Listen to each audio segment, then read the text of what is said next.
Mus'ab adalah seorang pemuda Quraisy terkemuka yang paling ganteng dan tampan.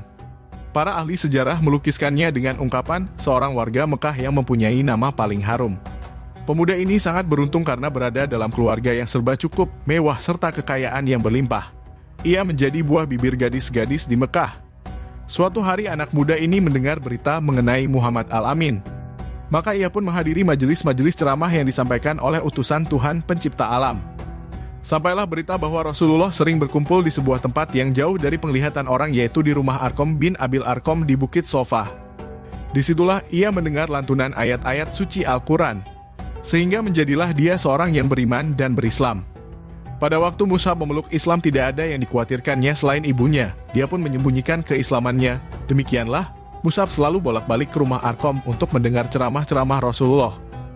Hingga suatu saat Utsman bin Tolhah melihat Mus'ab memasuki rumah Arqam dengan sembunyi-sembunyi. Ia pun menjumpai Mus'ab melakukan ibadah sholat seperti yang dikerjakan Nabi Muhammad. Maka hal ini diberitahukan kepada ibunda Mus'ab. Dan betapa murka sang bunda mengetahui putranya telah mengikuti agama yang dibawa oleh Al-Amin. Ibunda Mus'ab berusaha untuk mengembalikan keyakinan putranya. Dibuatlah sebuah pertemuan yang dihadiri tidak hanya oleh keluarga Mus'ab tetapi juga pembesar-pembesar Mekah. Di pertemuan tersebut, Mus'ab laksana terdakwa yang diadili di persidangan. Semua kaum musyrikin yang hadir mengecam sikap Mus'ab dan mengejek agama yang dibawa baginda Rasulullah. Mereka berusaha membujuk dan merayu agar Mus'ab kembali ke keyakinan yang lama. Mus'ab diiming-imingi kekayaan dan kenyamanan dalam kehidupan dunia.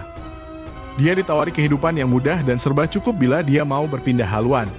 Maka berdirilah Mus'ab di depan para hadirin Quraisy yang berkumpul di rumahnya, dengan hati yang yakin dan pasti dibacakannya ayat-ayat Al-Quran yang dihafalnya dari Rasulullah.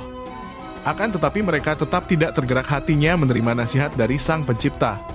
Begitu juga sang ibu yang malah sangat murka mendengar apa yang disampaikan oleh Mus'ab. Sang bunda tidak bisa menerima alasan yang disampaikan oleh putra kesayangannya. Berpikirlah sang bunda untuk memaksa agar putranya menuruti keinginannya. Akhirnya sang bunda mendapat ide mengurung putranya di sebuah tempat. Di tempat pengurungan, Mus'ab tidak banyak mendengar berita dunia luar. Betapa rindunya mendengar dakwah Rasulullah. Hingga suatu saat Mus'ab mendapat info dari pelayan yang memberi makan tentang Rasulullah. Dikatakan bahwa pada suatu hari Rasulullah akan mengadakan dakwah. Dengan mengecoh pelayannya, Mus'ab berhasil keluar dari kurungan. Kemudian dia mendengar bersama kaum muslim lainnya dengan seksama dakwah yang disampaikan oleh Rasulullah. Seperti itulah kecintaan Mus'ab pada dakwah Rasulullah. Dia rela menghabiskan waktunya untuk memperoleh hikmah yang dibawa oleh Nabi Muhammad. Lalu bagaimana dengan kehidupan Mus'ab selanjutnya? Dengan memilih Islam sebagai panduan hidupnya, Mus'ab kini berpisah dari keluarganya. Ibundanya mengusir Mus'ab dari kemewahan yang sebelumnya telah dinikmatinya. Aneka makanan dan minuman yang dulunya telah tersedia sebelum dia bangun dari tempat tidurnya sekarang lenyap. Kini ketika dia bangun pagi, dia harus mencari sendiri kebutuhannya. Pilihan Islam sebagai keyakinan membawa konsekuensi pada kehidupannya. Namun dia sadar kemewahan bukanlah tujuan hidup.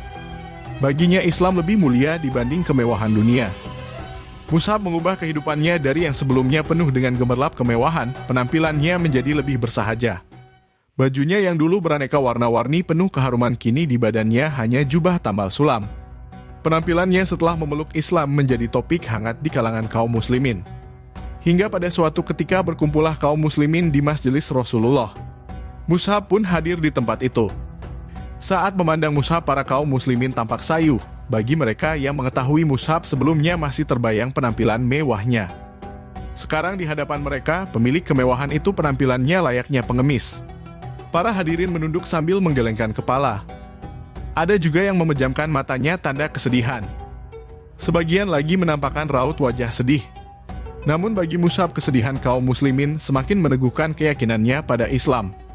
Kebaikan hidup bukanlah semata-mata ditentukan oleh kemewahan.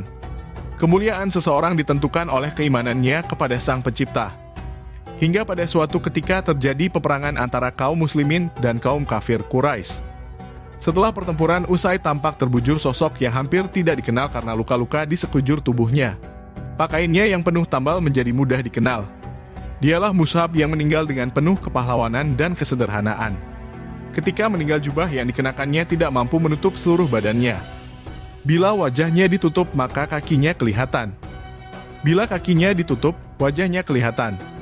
Kesahajaan Mus'hab telah dibawanya ke hadapan ilahi. Perjuangan dan pengorbanannya menjadi tauladan bagi para pengikut Rasulullah.